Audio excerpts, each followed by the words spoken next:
हाय नमस्ते and welcome. मैं अनिकेत भावे आप सभी का मेरे एजुकेशन हाउस यूट्यूब चैनल पे तहे दिल से स्वागत करता हूं। तो पिछले वीडियो में हमने एक नया चैप्टर स्टार्ट किया था जिसका नाम था हीट, जो कि साइंस 10 का पार्ट 1 में का 5th चैप्टर था। तो वो वीडियो में हमने क्या देखा था, हीट क्या होती है, next point unit of heat, latent heat of fusion, latent heat of vaporisation. और ये वीडियो में हम चालू करने वाले हैं एक नया टॉपिक जिसका नाम है एनोमलस बिहेवियर ऑफ वाटर, और उसी के साथ हम देखेंगे रेगुलेशन क्या होता है। ये दो इंपॉर्टेंट टॉपिक हम इस वीडियो में कवर करने वाले हैं, तो वीडियो आखिर तक जरूर देखना ताकि आपके कंसेप्ट क्लियर हो जाए। तो चलिए हम चालू करते हैं हमारे आज के टॉपिक को। तो देखिए, एनोमलस बिहेवियर ऑफ वाटर देखने से पहले हम एक पॉइंट आप नोट करके लीजिए।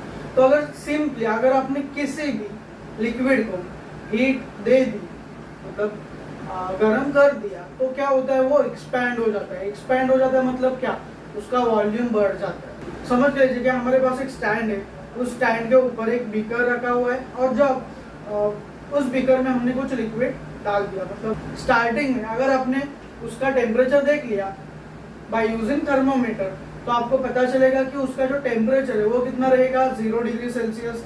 सही बात है। या फिर जितना भी रूम टेम्परेचर पे उस लिक्विड का टेम्परेचर रहता है उतना रहेगा। अगर आपने नीचे से बर्नर चालू कर दिया, मतलब आप क्या कर रहे हो, वो लिक्विड को आप हीट कर रहे हो। जब आप उस लिक्विड को हीट करना चालू करें, एक पॉइंट ऐसा आएगा कि उसका जो भी टेम्परेचर होगा वो क्या होगा, बढ़ रहा होगा। तो आप देख सकते हो जब भी टेम्परेचर भी बढ़ रहा होगा, तो साथ ही साथ उसके साथ में जो लिक्विड है उस बीकर में वो भी क्या हो रहा होगा, वो भी बढ़ रहा होगा। उसका भी वॉल्यूम क्या हो रहा होगा कि कम था तो वो ज्यादा हो रहा होगा, मतलब उसका वॉल्यूम बढ़ रहा था। सही बात है, इतना तो आपको क्लियर हो गया। तो अभी आप समझ के चले कि क्यों ऐसा क्यों हुआ। उसका वॉल्यूम, लिक्विड तो हमने सेम लिया था, सही बात है। जब हमने उस लिक्विड को हीट देना चालू नहीं किया था तो उसका टेम्परेचर कुछ अलग, उसका वॉल्यूम कुछ अलग था, मतलब कम था। सही बात है। उसके बाद में जब हमने उस लिक्विड को हीट देना चालू कर दिया तो क्या हुआ, टेम्परेचर बढ़ा और उसी के साथ वॉल्यूम भी क्या हुआ, बढ़ गया। जहां तक समझ में आया। तो ऐसा हुआ क्यों, आखिर क्यों हुआ, तो इसका रीजन है, आपको सब्सटेंस के 3 स्टेट्स तो पता रहेंगे। First one solid, second one liquid and third one gaseous. समझा। अभी देखिए यहाँ पर जो सॉलिड स्टेट होता है, तो सॉलिड स्टेट में जो भी मॉलिक्यूल्स होते हैं किसी भी एटम के, तो उसको एक डेफिनेट स्ट्रक्चर रहता है। वो डेफिनेट स्ट्रक्चर क्यों रहता है, बिकॉज ऑफ जो मॉलिक्यूल्स होते हैं किसी भी सब्सटेंस के, वो क्या होते हैं, टाइटली पैक्ड होते हैं, मतलब एक दूसरे के साथ वो टाइटली अटैच होते हैं। फुली अटैच होने के वजह से वो एक दूसरे से क्या होते हैं, ज्यादा मूवमेंट नहीं करते। इसके लिए उनका जो भी स्ट्रक्चर होता है वो कैसा होता है, सिमिलर होता है। ये बात तो समझ में आ गई। उनका जो भी बॉन्डिंग होता है वो कैसा होता है, एकदम मजबूत होता है। तो वैसे ही मजबूत बॉन्डिंग यहाँ पर किसकी होती है, जो भी सॉलिड स्टेट में जो भी सब्सटेंस होते हैं उनकी होती है। तो अभी हम चलते हैं लिक्विड के पास, जो कि हमारा सेकेंड स्टेज है किसी भी सब्सटेंस का। तो उसमें क्या होता है, देखिए उसका जो भी मॉलिक्यूल्स रहेंगे लिक्विड में, वो एक दूसरे से कहते रहते हैं, थोड़े से सेपरेटेड रहते हैं। मतलब उन दो मॉलिक्यूल्स के बीच में या फिर ज्यादा मॉलिक्यूल्स के बीच में थोड़ा गैप रहता है, जिसके कारण लिक्विड को कोई भी एक डेफिनेट स्ट्रक्चर नहीं रहता। सही बात है। अभी इसके लिए एग्जांपल देख लीजिए कि जो भी हमारा पानी है, पानी तो सब जन पीते हैं, सही बात। कोई जन ऐसा है क्या कि जो पानी नहीं पीता, ऐसा ही जिंदा है, नहीं है। तो पानी देखिए, आप बॉटल में डालोगे तो उसका बॉटल का शेप आ जाता है, आप उसको एक ग्लास में डालोगे तो उसको ग्लास का शेप आ जाता है, आप उसको बकेट में डालोगे तो वो बकेट का शेप ले लेता है। सही बात। तो इससे हमें क्या समझता है कि लिक्विड को डेफिनेट स्ट्रक्चर नहीं होता है।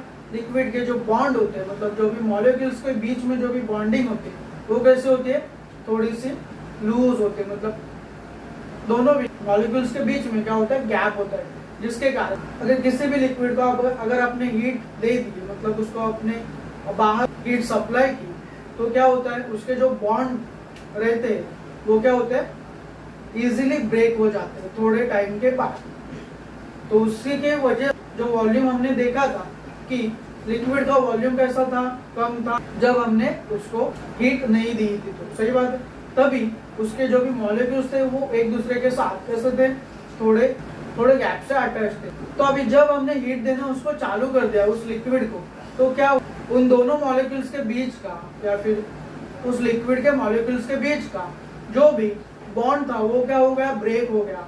अगर बॉन्ड ब्रेक हो गया तो जो मॉलिक्यूल्स काइनेटिक एनर्जी की वजह से वो कहाँ रैंडम डायरेक्शन में भागने लगे। बॉन्ड टूटने की वजह से जो लिक्विड का वॉल्यूम था वो क्या हो गया, बढ़ गया।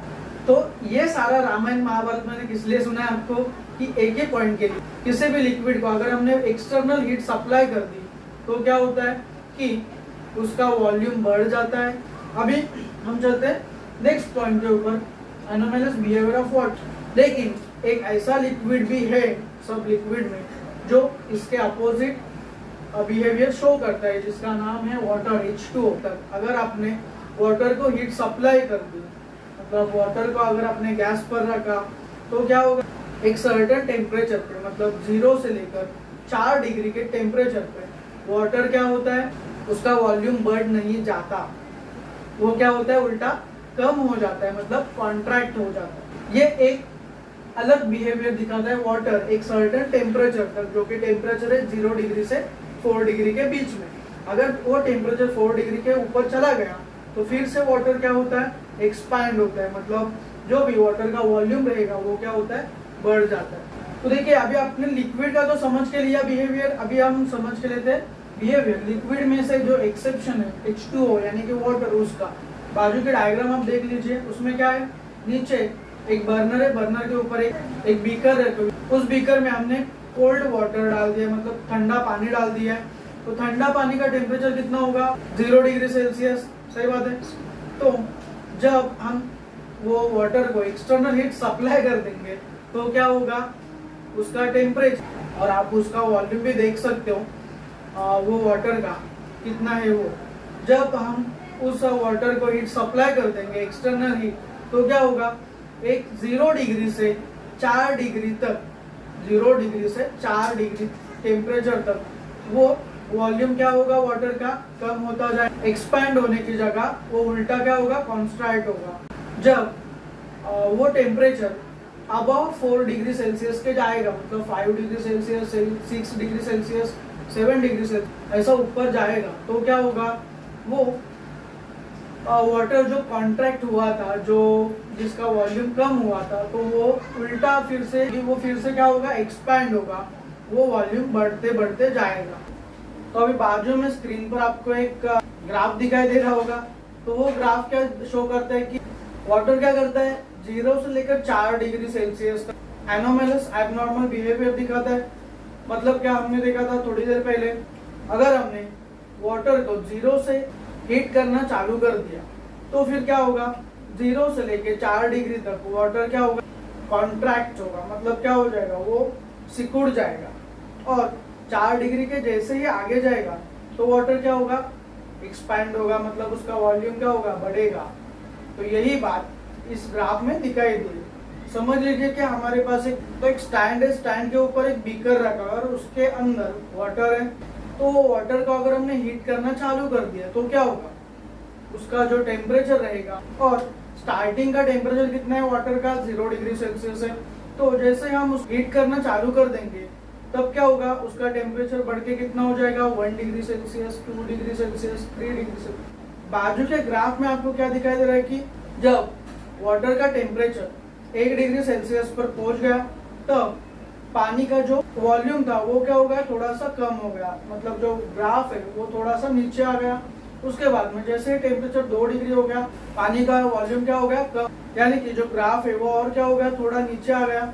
ऐसे ही करते करते, और जब पानी का टेम्परेचर 4 डिग्री सेल्सियस पे आ जाएगा तो वो जो ग्राफ की लाइन है वो क्या हो जाएगी, कर्व हो जाएगी। और उसके बाद वही सबसे ज्यादा डेंसिटी होगी वाटर की। जैसे ही टेम्परेचर 4 डिग्री सेल्सियस के आगे बढ़ने लगेगा तो वो जो लाइन थी ग्राफ की जो नीचे आ गई थी तो वो फिर से क्या होगी, ऊपर जाने लगी। अगर आपने ग्राफ देखा तो क्या होगा, वो कर्व होगा। Abnormal anomalous behaviour of water है वो समझने में आपको होप एपरेटस की हेल्प होती है। तो आइए इसकी स्ट्रक्चर समझ के लेते हैं पहला, बाद में हम जाएंगे इसके वर्किंग के ऊपर। देखिए बीच में एक सिलेंडर है, 2 थर्मोमीटर अटैच है जिसको हम नाम देते हैं ऊपर वाला थर्मामीटर हमारा रहेगा T2 एंड नीचे वाला थर्मामीटर T1। बाजू में एक सर्कुलर फ्लैक्स है, तो उस सर्कुलर फ्लैक्स के अंदर ये जो ब्लू कलर का आपको दिखाई दे रहा है वो है फ्रीजिंग मिक्सचर। तो फ्रीजिंग मिक्सचर तैयार कैसे हो? Ice and salt. Ice and salt मतलब हमारे घर में जो भी नमक रहता है उसको अगर आपने मिक्स किया तो हो जाता है वहां पर फ्रीजिंग मिक्सचर। यहाँ पर राउंडेड फ्लास्क को एक ट्यूब है जिसकी वजह से जो भी पानी उस मिक्सचर में से निकलेगा वो सब पानी यहाँ पर बीकर में क्या होगा? कलेक्ट होगा। तो उसकी वजह से यहाँ पर एक बीकर है। तो ये है उसके स्ट्रक्चर। तो अभी हम देखते हैं उसका वर्किंग क्या है। देखिए, तो आपको क्या ध्यान में रखना है कि ये जो बीच वाला सिलेंडर है वो पूरी तरीके से फील्ड ऑफ वाटर मतलब पूरी तरीके से पानी से भरा हुआ है। ये बात आप ध्यान में रख लीजिए। तो अभी यहाँ पर पानी 3 स्टेजेस में डिवाइड होगा। देखिए, पहली स्टेज कौन सी होगी? सिलेंडर के टॉप से ये जो फ्रीजिंग मिक्सचर के ऊपर का जो पानी होगा वो होगा फर्स्ट स्टेज। सेकेंड स्टेज कौन सी होगी? तो फ्रीजिंग मिक्सचर के जो आजू बाजू में पानी है मतलब जो भी उस फ्रीजिंग मिक्सचर के कांटेक्ट में जो भी पानी है वो सेकेंड स्टेज। और थर्ड स्टेज होगी वाटर की, वो है कि फ्रीजिंग मिक्सचर का नीचे वाला पानी मतलब ये सिलेंडर में का नीचे वाला पानी। तो ये 3 स्टेज में अभी वाटर डिवाइड होगा। तो अभी यहाँ पर क्या होगा? देखिए, फर्स्ट ये जो वाटर ये फ्रीजिंग मिक्सचर के आजू बाजू में होगा। जो पानी ये फ्रीजिंग मिक्सचर के आजू बाजू में होगा वो क्या होगा? तो फ्रीजिंग मिक्सचर तैयार कैसे होगा? देखिए, वो हो गया है आइस एंड सॉल्ट से। तो अभी सीधी सी बात है, आइस है मतलब क्या? वहां का जो मिक्सचर होगा वो कैसा होगा? ठंडा होगा। तो वो ठंडा होने की वजह से जो भी कुछ वाटर का पार्ट ये फ्रीजिंग मिक्सचर के कांटेक्ट में आ जाएगा वो सब क्या होगा? ठंडा होगा। ये तो आपको समझ में आ गया। तो अभी वो पानी ठंडा होने की वजह से क्या होगा? नीचे आ जाएगा। वो पानी क्या होगा? ठंडा होने की वजह से नीचे आ जाएगा। अभी वो ठंडा होगा तो नीचे ही क्यों आएगा, ऊपर क्यों नहीं जाएगा? तो उसका रीजन देख लीजिए। और जब पानी ठंडा होने लगता तो वो धीरे धीरे कन्वर्ट किस में होता है? आइस में होता है। अभी आइस में कन्वर्ट होने के लिए उसका जो भी वॉल्यूम था वो क्या होता है? कम होता है। कम होता है मतलब उसके जो बॉन्ड थे वो एक दूसरे के नजदीक आते हैं। नजदीक आने की वजह से क्या होता है? उसका वॉल्यूम कम हो जाता है और डेंसिटी क्या होती है? बढ़ जाती है। डेंसिटी बढ़ जाने से वो पानी क्या होगा? नीचे आ गया। डेंसिटी को हम जरा बाद में देख लेंगे। अभी यहाँ पर ध्यान, उसकी डेंसिटी बढ़ जाने से पानी क्या हो गया? नीचे आ गया। यहाँ पर T1 की जगह पर पानी आ गया। अभी T1 की जगह पर जो पानी आ गया वो कैसा है? पानी ठंडा है बिकॉज ऑफ ये फ्रीजिंग मिक्सचर के वजह से। फ्रीजिंग मिक्सचर के वजह से वो पानी क्या था? ठंडा था। अभी पानी ठंडा है तो हमने यहाँ पर एक टेम्परेचर काउंट करने के लिए एक थर्मोमीटर लगाया। क्या उसे ऐसे लगाया? क्या नहीं ना। तो वो क्या करेगा? वो अभी उसका वर्क करेगा। जब ये पानी ठंडा होगा तो टेम्परेचर स्टार्टिंग में हमारा कितना था? दोनों भी थर्मोमीटर का 9 डिग्री सेल्सियस पे था। जब ये नीचे वाला पानी पूरा तरीके से जो ठंडा है उसकी डेंसिटी ज्यादा है तो वो पानी जब ये थर्मामीटर के कांटेक्ट में आ जाएगा तो थर्मामीटर क्या करेगा? उसका टेम्परेचर क्या होगा? डिक्रीज होगा। वो 9 से हो जाएगा 8, उसके बाद में फिर से हो जाएगा 7, उसके बाद में 6, 5 एंड 4। वो 4 पर आने के बाद 4 पर वो टेम्परेचर आने के बाद ये यहाँ पर ही रह जाएगा। इसके आगे T1 का टेम्परेचर अभी फिलहाल तो हटेगा नहीं, गिरेगा नहीं। क्यों नहीं गिरेगा? क्योंकि एट 4 डिग्री सेल्सियस पर वाटर की डेंसिटी क्या होती है? सबसे ज्यादा होती है। मतलब इसके आगे तो अभी वो आ ही नहीं सकता। इसीलिए जो भी पानी यहाँ पर फ्रीजिंग मिक्सचर के कांटेक्ट में होगा वो क्या होगा? नीचे आने की बजाय वो किधर अभी जाएगा? वो जाएगा ऊपर की डायरेक्शन में। वो जाएगा किधर? ऊपर की डायरेक्शन में। और ऊपर के डायरेक्शन में अभी तक हमारे T2 का टेम्परेचर कितना था? 9 या फिर थोड़ा बहुत कम होगा क्योंकि पानी का टेम्परेचर भी थोड़ा बहुत कम होगा। इसलिए वो कम होकर समझ लीजिए कि उसका टेम्परेचर है 8 डिग्री सेल्सियस। तो जब ये फ्रीजिंग मिक्सचर का पानी है वो अभी नीचे बजाय वो किधर जाएगा? ऊपर जाएगा। और ऊपर जाएगा तो यहाँ पर जो भी पानी रहेगा वो क्या होगा? फ्रीजिंग मिक्सचर की बदौलत वो हो जाएगा ठंडा। इतना तो समझ में आ गया। अभी ये पानी ठंडा हो गया तो यहाँ पर भी हमने एक शो के लिए तो थर्मोमीटर लगाया नहीं, तो हमने किस लिए लगाया, वो टेम्परेचर मेजर करने के लिए। तो वो टेम्परेचर मेजर करेगा थर्मोमीटर। फिर यहाँ पर जो पानी होगा वो ठंडा होने की वजह से टेम्परेचर में क्या होगी, भारी गिरावट होगी, और वो भारी गिरावट होकर टेम्परेचर रुक जाएगा 4 डिग्री सेल्सियस पे। तो अभी आप देख सकते हो ये जो दोनों भी थर्मोमीटर है उनका टेम्परेचर कितना है, 4 डिग्री सेल्सियस। यहाँ तक तो आपको समझ में आया। अभी क्या होगा देख लीजिए। तो पहले 4 डिग्री सेल्सियस पे अभी दोनों का भी टेम्परेचर है, तो यहाँ पर क्या, नीचे का जो पानी है उसका तो टेम्परेचर 4 डिग्री सेल्सियस और उसकी जो डेंसिटी है वो कैसे सबसे ज्यादा है, तो ऊपर का पानी नीचे तो आ नहीं सकता। थर्मोमीटर T2 के बाजू में जो पानी है वो क्या है, फिलहाल तो ये जो नीचे वाला पानी है वो क्या हो रहा है, ऊपर जा रहा है। जो फ्रीजिंग मिक्सचर के कांटेक्ट में जो पानी है वो क्या हो रहा है, ऊपर जा रहा है, ऊपर जा रहा है। तो अभी यहाँ पर जो टेम्परेचर 4 डिग्री सेल्सियस पे आके रुका था T2 का, अभी वो क्या हो जाएगा, वो हो जाएगा धीरे धीरे 3, 2, 1 और यहाँ पर होगा वो 0। इतना तो आपका भी समझ में आया। जब वो टेम्परेचर 0 हो जाएगा तो 0 डिग्री सेल्सियस पे क्या क्रिएट होता है, वाटर से तैयार होता है आइस।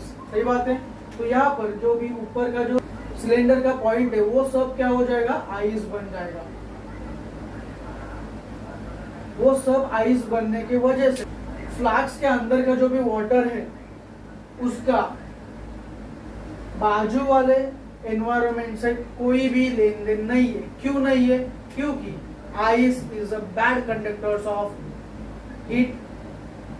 ये बात ध्यान में रख लीजिए, ice is a bad conductors of heat. तो उसकी वजह से अभी जो कुछ भी वो सिर्फ ये फ्लास्क के अंदर ही होगा। देखिए अभी हमने क्या देखा कि धीरे धीरे T2 का टेम्परेचर कितना आ गया, 0 आ गया, और 0 होने की वजह से ये जो ऊपर का आइस था, ये जो ऊपर का पानी था वो क्या हो गया, पूरी तरीके से आइस बन गया। तो अभी ये लेयर पानी के आइस बनने की वजह से इसके नीचे की जो लेयर्स है वो क्या है, उसमें अभी तक पानी है। तो सिंपल सी बात है कि ये जो यहाँ पर पानी है, मतलब फ्रीजिंग मिक्सचर के जो नीचे पानी है वो कभी ना कभी तो उसका टेम्परेचर क्या होगा, 0 तो होगा ही। वो टेम्परेचर तो वैसे ही रहने वाला नहीं है। सही बात है। वो 0 क्यों होगा, क्योंकि उसके आजू बाजू में क्या है, फ्रीजिंग मिक्सचर है। उस फ्रीजिंग मिक्सचर के वजह से कभी ना कभी तो ये T1 का टेम्परेचर कितना बन जाएगा, 0 बन जाएगा। और जब भी T1 का टेम्परेचर पूरी तरीके से 0 होगा एंड T2 का भी टेम्परेचर 0 होगा, तो यहाँ पर ये जो पूरी फ्लास्क है, सिलेंड्रिकल फ्लास्क है, वो सिलेंड्रिकल फ्लास्क में क्या बन जाएगा, आइस बन जाएगा। और ये जो हमने बाजू में एक बीकर निकाल के रखी थी, तो उस बीकर में जब भी टेम्परेचर, जब भी ये फ्रीजिंग मिक्सचर में लिक्विड बन जाएगा तो वो यहाँ से नीचे गिरेगा। तो अभी देखिए, तो अभी यहाँ पर हमने एक कंसेप्ट देखा था डेंसिटी करके। तो डेंसिटी क्या है, देखिए डेंसिटी क्या है। तो देखिए अभी आपने देखा होगा कि जो बीच समुद्र में एक नारियल है वो पानी के ऊपर फ्लोट कर रहा है, और जो भी एक छोटी सी चीज रहेगी, मतलब हम मान के चलते हैं कि एक स्क्रू है, तो अगर वो स्क्रू को हमने एक ग्लास में वाटर ले लिया अगर उसमें और उसके अंदर डाला, तो वो क्या हो जाता है, पानी के बॉटम में आ जाता है, बराबर। तो ऐसा क्यों होता है, वो होता है बिकॉज ऑफ डेंसिटी। एक बात ध्यान में रख लीजिए कि जो कोई भी सब्सटेंस होगा, अगर उसकी डेंसिटी वाटर की डेंसिटी से कम रहेगी तो वो सब्सटेंस क्या होता है, पानी के ऊपर फ्लोट होता है, मतलब पानी के ऊपर तरंगता रहता है।